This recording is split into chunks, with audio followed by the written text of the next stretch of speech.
Shalom, shalom, shalom. Selamat pagi masyarakat iman yang dikasihi oleh Tuhan. Tak terasa kita masuk mulai bulan Desember. Bulan terakhir di tahun ini. Tidak terasa 2023 akan berlalu.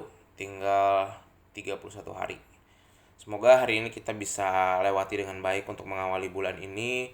Dan kita percaya sambil kita menyiapkan diri memasuki Advent dan juga masa menuju Natal, mari sama-sama kita dengarkan apa yang Tuhan kehendaki bagi hidup kita melalui firman-Nya, dan biarlah hari ini kita boleh berjalan dalam anugerah-Nya. Kita pujikan bersama-sama NKB 125, NKB 125 bait pertama dan yang kedua.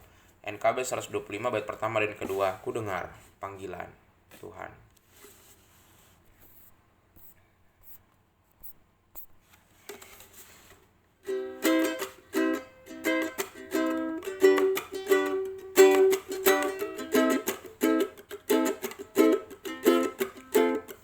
Ku dengar panggilan Tuhan, ku dengar panggilan Tuhan, ku dengar panggilan Tuhan.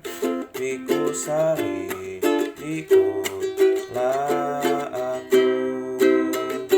Aku mau mengikut Dia. Aku mau mengikut Dia. Aku mau mengikut Dia.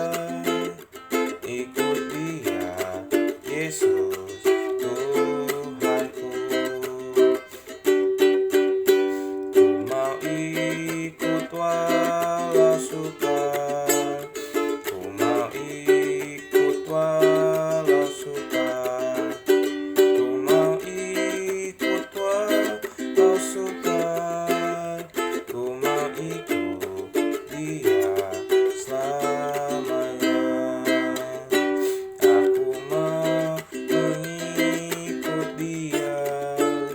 Aku mau mengikut Dia. Aku mau mengikut Dia. Ikut Dia, Yesus Tuhanku. Kita berdoa. Tuhan, kami mau mendengarkan suara Tuhan hari ini, dan kami percaya melalui firman-Mu kami dimampukan untuk boleh menapaki hari demi hari. Kami serahkan pembacaan firman dalam nama-Mu kami berdoa. Amin. Bapak Saudara, bersama-sama kita buka dari 1 Raja-Raja 19, 1 Raja-Raja 19 ayat 1 sampai 8. 1 Raja-Raja 19 ayat 1 sampai 8 akan menjadi bacaan kita pada pagi hari ini. 1 Raja-Raja 19 ayat 1 hingga yang ke-8.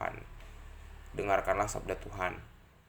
Ketika Ahab memberitahukan kepada Izabel segala yang dilakukan Elia dan perihal Elia membunuh semua nabi itu dengan pedang, maka Izabel menyuruh seorang suruhan mengatakan kepada Elia, "Beginilah kiranya para Allah menghukum aku, bahkan lebih lagi daripada itu, jika besok kira-kira pada waktu ini aku tidak membuat nyawamu sama seperti nyawa salah seorang dari mereka itu, maka takutlah ia lalu bangkit dan pergi menyelamatkan nyawanya."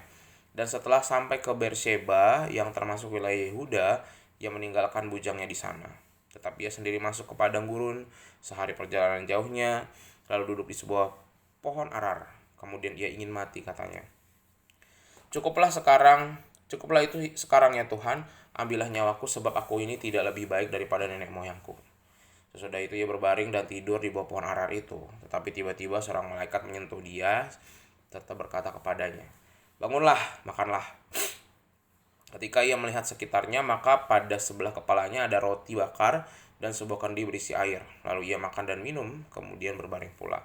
Tetapi malaikat Tuhan datang untuk kedua kalinya dan menyentuh dia serta berkata, "Bangunlah, makanlah, sebab kalau tidak, perjalananmu nanti terlalu jauh bagimu."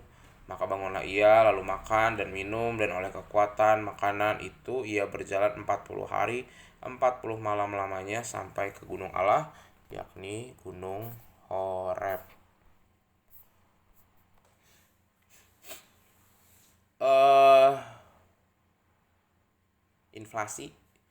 Inflasi sekarang di Eropa, di Amerika itu makin terasa. Apa sih inflasi itu? Inflasi itu ketika ini mungkin saya salah ya, mungkin Intinya ketika nilai yang berpengaruh dari inflasi itu adalah termasuk ke mata uang. Jadi mata uang kita di hadapan mata uang lain itu nilainya jadi turun sekali. Misalnya kalau dengan $1 tadinya eh, kita perlu mengeluarkan 15.000, nah, sekarang mungkin 16.000, 17.000. Jadi $1 itu jadi mata uang negara lain itu lebih lebih menguntungkan daripada mata uang kita gitu. Salah satu dampaknya. Ehm, tetapi soal soal masalah ekonomi inflasi gini-gini tuh dulu yang paling berat adalah sebenarnya waktu Krismon. Sebelum kejadian Mei 98 tuh. Wah, tuh Krismonnya terabis-abisan. Sudah mulai kerasa dari 97 gitu ya. Dan orang udah mulai berat ketika berdagang ataupun bekerja. Nah, krisis ini juga dialami Elia. Krisis Elia ini tadinya tuh dia udah menang lawan nabi-nabi Baal. 450 orang loh, banyak tuh. Tetapi di hadapan satu orang yang bernama Isabel, Elia mulai melakukan ketakutan. Karena dia tahu bahwa mungkin Isabel ini walaupun cuma satu dibanding 400 ya, lebih dikit. Tetapi kekuasaan Isabel ini atas kerajaan lebih besar sehingga memungkinkan menghancurkan Elia begitu. Walaupun sebenarnya Elia nggak tahu sebenarnya Isabel ini cuman gertak sambal aja. Gertak sambal tuh ngancem, tapi sebenarnya nggak ada. Jadi ibaratnya nodong pistol tapi nggak ada pelurunya gitu. Tapi kita udah takut kan lihat pistolnya. Nah, Elia juga gitu, dia ketakutan, kehilangan kemampuannya berpikir logis, kemampuan menyadari bahwa penyertaan Tuhan itu juga ada. Bahkan sampai hal sederhana udah tahu dia tuh di tengah-tengah gurun gunung, nggak mungkin pasukannya itu juga bawa kereta kuda lewatin padang gurun dan naik ke atas gunung gitu.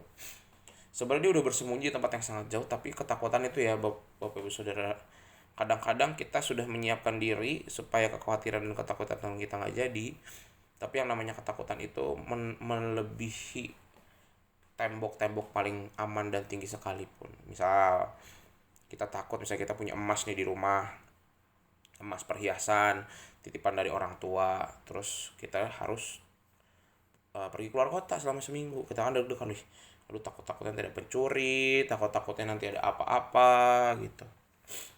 Padahal nggak ada apa-apa, cuman ketakutan kita awalnya berjaga-jaga waspada tapi jadinya malah jadi ketakutan.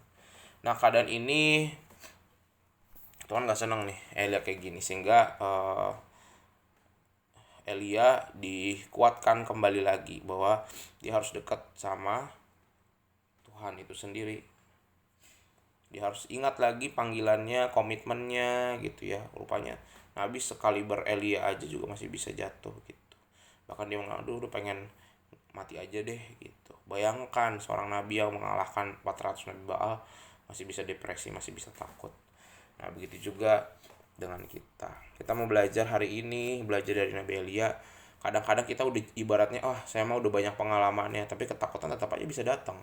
Mau kita udah umurnya udah tua, mau kita pengalaman kerja udah banyak, udah pernah ngalamin masalah yang luar biasa yang belum dihadapin orang lain, tapi tetap yang namanya ketakutan, orang sejauh-jauh apapun pasti masih mengalami. Sehingga hari ini kalau ada ketakutan dan kekhawatiran, kita belajar sama seperti Elia. Bukan kita, tenang aja saya bisa, bukan. Tapi kita harus ngandalin Tuhan, harus ingat kembali janji kita sama Tuhan ya. Janji kita ketika kita ambil iman kita, bagi kita yang sudah dibaptis dewasa ataupun pengakuan percaya, Tuhan, aku mau berjalan dalam anugerah-Mu, dalam susah, dalam senang. Perjanjian itu bukan cuma buat suami istri loh. Perjanjian kita juga sama Tuhan ketika kita dibaptis dan kita pengakuan percaya. Jadi Tuhan, aku mau berjalan dalam anugerah-Mu, masalah di depan mata, tantangan, jalan buntu, jalan gelap, aku percaya kalau jalan sama-Mu, sama Tuhan pasti bisa. Nah, semoga itu kita ingat hari ini untuk menepis segala ketakutan dan kekhawatiran kita. Amin, mari kita berdoa. Tuhan, kami belajar dari Nabi Elia, Nabi yang luar biasa. Bahkan kekuatan mukjizatnya nggak perlu dipertanyakan, tapi dia masih bisa takut. Begitu juga dengan kami hari ini. Tuhan, kalau hari ini ada ketakutan kami mau belajar. Kami mau belajar mengingat kembali semua yang Tuhan sudah berikan dan sediakan.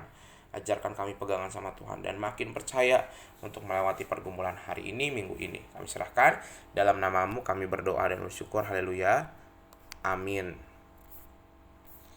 Selamat pagi, Tuhan Yesus memberkati, tetap bersemangat.